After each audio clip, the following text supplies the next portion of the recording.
کوئی شک نہیں ہے، آپ پاپولر لیڈر ہیں، لوگ آپ کو ووٹ بھی دیتے ہیں، لوگ آپ کے ساتھ جاتے بھی ہیں، لیکن نہ لوگوں نے وزیر اعظم ہاؤس کی دیواریں گرتی دیکھی، نہ لوگوں نے گورنر ہاؤس کی دیواریں گرتی دیکھی، نہ لوگوں نے وزیر ہاؤس کی یونیورسٹیاں دیکھی، نہ لوگوں نے پاکستان کو آزاد ہوتے ہوئے دیکھا، نہ چوروں کو لڑکتے ہوئے دیکھا۔ اب آپ اگر دوبارہ لوگوں کو انگیج کر کے اسلام آباد پہ چڑھائی کرنے کے لیے جائیں گے تو کون سا نیا نعرہ ہے؟ اور ایک بات خان صاحب، آپ کی ٹیموں نے یوٹیوبرز اور کی بورڈ واریئر سے پاکستان فتح کرنے کی کوشش کی ماضی میں، پختونخوا کے ساتھیوں کو آپ لوگ بلا چکے تھے 3.5 سال وزیر اعظم کے دور میں۔ اب یوٹیوبر سے اور کی بورڈ واریئر سے وہ امریکہ، یورپ اور نیٹو کے ممالک افغانستان فتح نہیں کر سکے، آپ اسلام آباد کیا فتح کریں گے؟ اور سر گلی گلی کوچے کوچے میں لوگ آرمی جنرلز کو گالیاں دے رہے ہیں۔ اب یہ تربیت کس نے دی؟ ٹویٹر پہ یہ کون لوگ ہیں؟ یہ پی ٹی آئی کے لوگ ہیں۔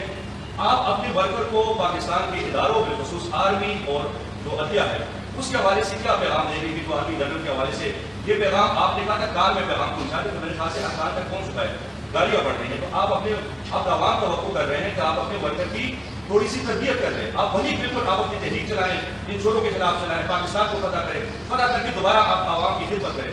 لیکن یہ جو نفرت کی سیاست ہے، یہ غلط گروہ کی سیاست ہے، اس حوالے سے آج اپنے ورکر کو پیغام دیں گے؟ میں اس کا بڑا سخت جواب دے سکتا ہوں، لیکن میں وہ نہیں دوں گا آپ کو۔ باقی یہ جو ساری آپ نے باتیں کی ہے، مجھے تو اس کی سمجھ ہی نہیں آ رہی کہ کی بورڈ واریئرز اور یہ اور وہ۔ آپ کو پتہ ہے کہ سوشل میڈیا کو آج تک کوئی کنٹرول نہیں کر سکا۔ آپ کو اندازہ ہے، آپ ٹرینڈ چلائیں سوشل میڈیا پہ، آپ کوئی ٹرینڈ چلاتے ہیں، وہ اگر لوگ اس کو فالو نہیں کرتے وہ کل ختم ہو جاتی ہے، وہ اپنی آواز سامنے رکھ دیتا ہے، تو اس کو تو کوئی کنٹرول نہیں کر سکتا۔ یہ غلط فہمی جی آپ نفرتیں پھیلا رہے ہیں۔ نفرتیں میں پھیلانا چاہتا جو کل حالات تھے وہاں نفرتیں آپ نے تب دیکھنی تھی کیسے پھیلنی ہیں جو آگے کل انتشار ہونا تھا۔ ہم اپنی طرف سے ملک کو اکٹھا کرنے کی کوشش کر رہے ہیں۔ یہ جو آپ نے باتیں کی ہیں بالکل آپ نے غلط کی ہیں، اور ایک غلط قسم کی تقریر کر دی ہے بیٹھ کے یہاں جو یہ پریس کانفرنس ہو رہی ہے۔ Thank you. یہ آپ اس طرح کی